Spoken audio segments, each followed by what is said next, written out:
संवाद कर रहे महिलाओं से, सीधे आपको कार्यक्रम में लिए चलते हैं। तो इसके लिए भी हमारी सरकार ने किया है।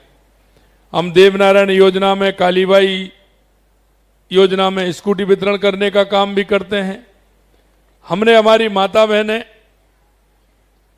लाड़ू प्रोत्साहन योजना भी हमने लागू किए। 1 लाख रुपए उसमें होता है, अब उसमें 1 लाख में हमने 1.5 लाख रुपए बढ़ा दिया। इसको भी हमने बढ़ाने का काम किया है। और इसमें 6,53,000 बालिकाओं को प्रथम किस्त भी हमने जारी कर दी है कि जिससे हमारी बहनों का उसका भी लाभ मिले। मुख्यमंत्री नारी शक्ति उद्यम प्रोत्साहन योजना भी हमने बनाई है।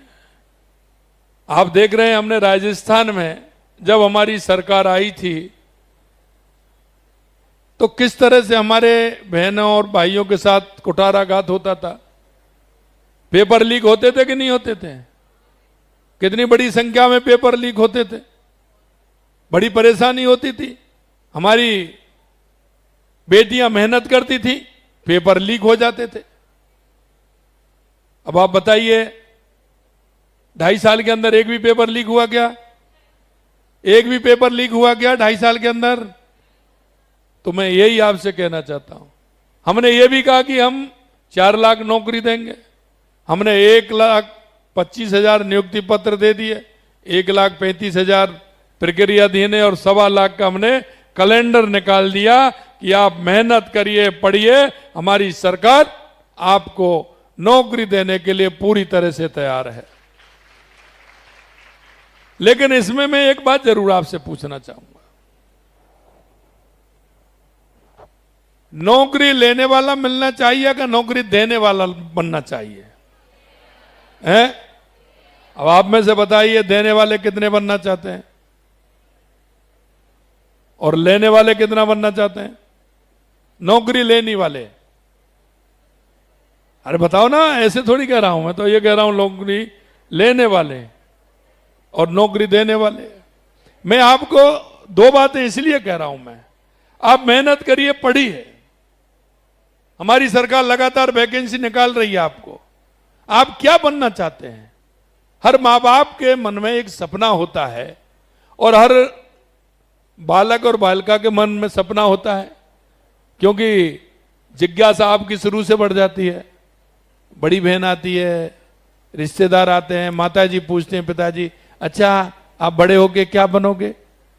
पूछते हैं कि नहीं पूछते हैं? आप क्या बनना चाहते हैं? कई पड़ोसी भी आ जाते हैं, रिश्तेदार भी आ जाते हैं, कहते हैं ना, अच्छा बेटी क्या बनना चाहती हो आप बताओ। पूछते हैं कि नहीं पूछते हैं? तो आप सोचते हैं, समझते हैं। कोई कहता है मैं डॉक्टर बनना चाहता हूं, कोई इंजीनियर बनना चाहता है, कोई साइंटिस्ट बनना चाहता है, कोई आईएएस बनना चाहता है, कोई आईपीएस बनना चाहता है, कोई आरएएस बनना चाहता है। सबकी इच्छा होती है कि नहीं होती है? कोई खिलाड़ी बनना चाहता है, कोई सेना में जाना चाहता है, कोई पुलिस में जाना चाहता है। सबकी इच्छा अलग अलग होती है कि नहीं होती है? लेकिन उसके अनुरूप काम भी करना पड़ता है, तो हम काम करते हैं।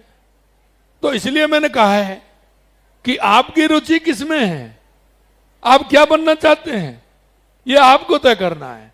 लेकिन हमारी सरकार ने कहा है कि हम 4 लाख सरकारी नौकरी देंगे, 6 लाख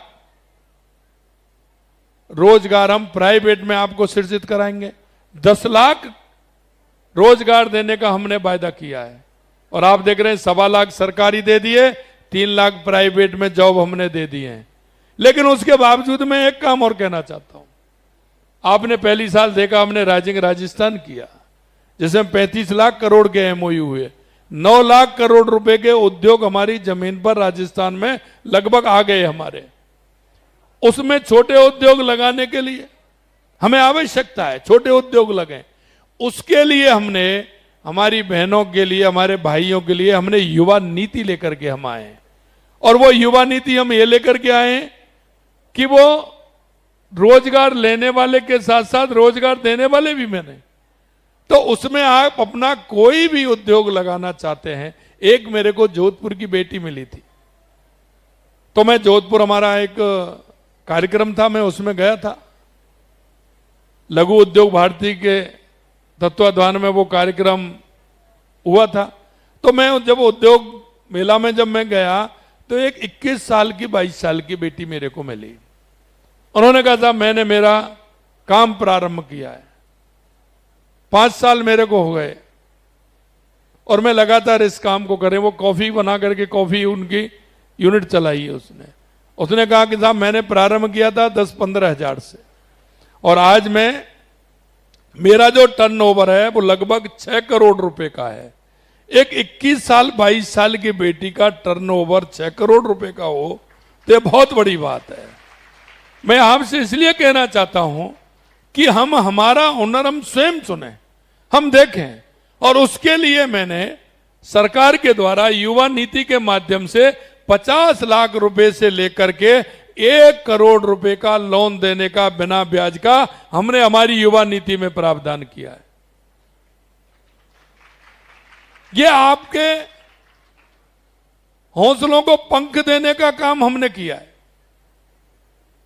क्योंकि आप सोचिए, विचार करिए।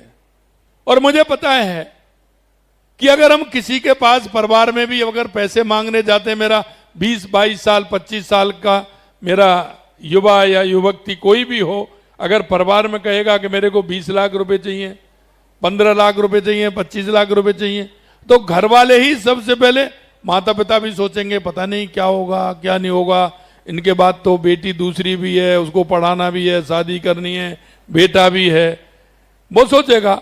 लेकिन अगर हम दूसरों पर भी वो करेंगे, कोई परिवारीजन है या कोई रिश्तेदार है, लेकिन और कुछ दे देगा आपको, शाबाशी दे देगा, कई तरह की अकल भी बता देगा, ज्ञान भी दे देगा, लेकिन पैसे की बात करोगे तो कोई ना कोई बहाना ढूंढ लेगा। ये सही है कि नहीं है, बताओ, ये सही है कि नहीं है? तो इसलिए मैंने कहा है कि आपको चिंता करने की जरूरत नहीं है। तुम्हारी बैंक में गारंटी तुम्हारा ये भाई, तुम्हारा चाचा, ये काका, ये ताऊ देने के लिए तैयार है। आप अपनी योजना बनाइए, पूरी योजना बना करके आप आगे आइए और अपना स्वयं का क्या हम काम कर सकते हैं वो अगर करेंगे तो एक हमारे राजस्थान को एक नई दिशा मिलेगी। अभी मैंने देखा, एक मेरे ही यही है सांगानेर के अंदर, मैं देखता था एक पिता चाय की दुकान करते थे, दुकान के सामने वो ठेली लगा करके चाय बेचते थे। उनके 2 बेटी हैं, वो बेटी दोनों पढ़ती हैं। वो बेटी आई कि था हमारे ये है तो प्रधानमंत्री स्वनिधि योजना, अब हमारी मुख्यमंत्री स्वनिधि योजना भी हम देने लग गए, वो भी दिए, लेकिन प्रधानमंत्री स्वनिधि योजना के माध्यम से अब तो उसके पैसे भी बढ़ गए हैं। पहले 10,000 रुपए मिलते थे, उसमें 10,000 रुपए जब आप दे देंगे तो 3 महीने में तो आपको 20,000 मिल जाएंगे। 20,000 जमा करा दोगे तो फिर 40,000 मिल जाएंगे और ब्याज नहीं लेगा, उसमें आपकी ब्याज नहीं लगेगी। उन दोनों बेटियों ने 10,000 20,000 रुपए लिए, 3 महीने के अंदर 20,000 रुपए चुका दिए। फिर उन्होंने 40,000 ले लिए, फिर उन्होंने 40,000 दे दिए, फिर उन्होंने 80,000 रुपए ले लिए। ऐसे उनका हो गया। तो पहले एक सिर्फ छोटी सी ठेली थी, उस पर वो उनके पिताजी चाय बेचते थे और वो सहयोग के लिए वहां जाती थी। धीरे धीरे वो बिस्किट वगैरह कुछ नमकीन रखने लग गए। फिर उन्होंने क्या किया,